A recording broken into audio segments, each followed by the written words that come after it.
नमस्कार. चला बनवूया झटपट असे थालीपीठ. थालीपीठ बनवण्यासाठी लागणारं साहित्य हे 2 वाट्यानं ज्वारीचं पीठ घेतले, अर्धी वाटी गव्हाचं पीठ घेतले, हरभरा डाळीचं पीठ घेतले अर्धी वाटी, हळद लागणारे, मीठ, धने पावडर, तीळ लागणारे, भरपूर सारी कोथिंबीर लागणारे, कांदा घेतलाय कट करून, जिरे घेतलेत, ओवा घेतलाय, मिरची घेतली, लसूण घेतलाय. याचं ना वाटण करून घ्यायचे. आता हिरवी मिरची टाकून घेणार आहे, ही वाटून घ्यायची. लसूण टाकायचा, ओवा घेतलाय, जिरे घेतलेत आणि हे आता वाटण करून घ्यायचंय. मी ना थोडस ओबड धुबडच वाटून घेतले. हे असं छान लागतं त्याच्यामध्ये खायला. 2 वाट्यानं ज्वारीचं पीठ घेतले. आता हे टाकून घेऊ.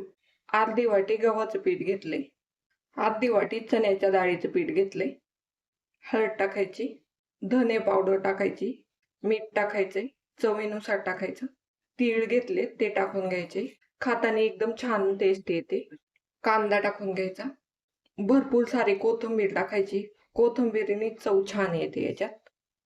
मिरची, ओवा आणि जिरे हे वाटून घेतलेले टाकून घ्यायचे. आता हे सगळं मिक्स करून घ्यायचंय. पहिलं हे ना पाणी टाकून मळून घ्यायचंय.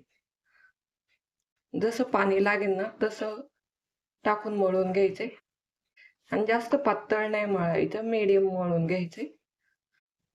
हे मळून झालंय आणि एवढं घट्ट पातळ मळून घेतलंय मी. आता याला ना थापून घ्यायचंय. मी ना एक बटर पेपर घेतलाय, याच्या ऐवजी कपडा घेतला तरी चालेल. थोडस पाणी टाकून घ्यायचं आणि मग थापून घ्यायचं. असं हाताने ना थापून घ्यायचं, एकसारखं थापून घ्यायचं आणि जास्त पातळ नाही थापायचं. भाकरी एवढं जाड थापून घ्यायचंय. थापून झालंय. मध्ये ना असे होल करून घ्यायचे, म्हणजे त्याच्यात तेल सोडता येईन असं करून घ्यायचं. तवा तापलाय. आता मी हे तेल असं सगळीकडे पसरून घ्यायचं, म्हणजे एकसारखं भाजलं जातं ते. आणि हे थालीपीठ ना याच्यावर टाकून घ्यायचं आणि बटर पेपर ना ओझ वज काढून घ्यायचं. एकदम इझिली निघला जातो.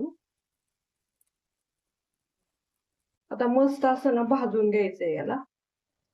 ह्या होल मध्ये ना तेल सोडायचं असं, म्हणजे एकदम मस्त पैकी ना भाजलं जातं ते आणि एकदम खमंग असं भाजून घ्यायचं. आता पलटी करून घेऊ.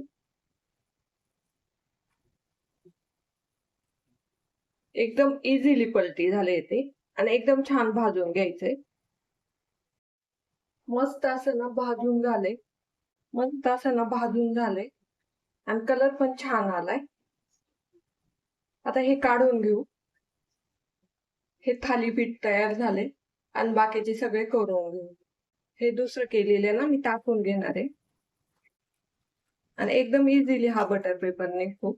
मस्त अशी ना थालीपीठ करून झालेत आणि एकदम छान झालेत आणि एवढ्या प्रमाणात ना मस्त असे 5 थालीपीठ होतात.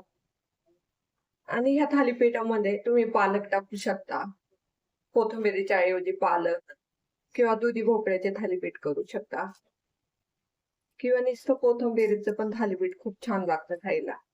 आता ना थालीपीठ करून झाले. आता प्लेटिंग करून घेऊ.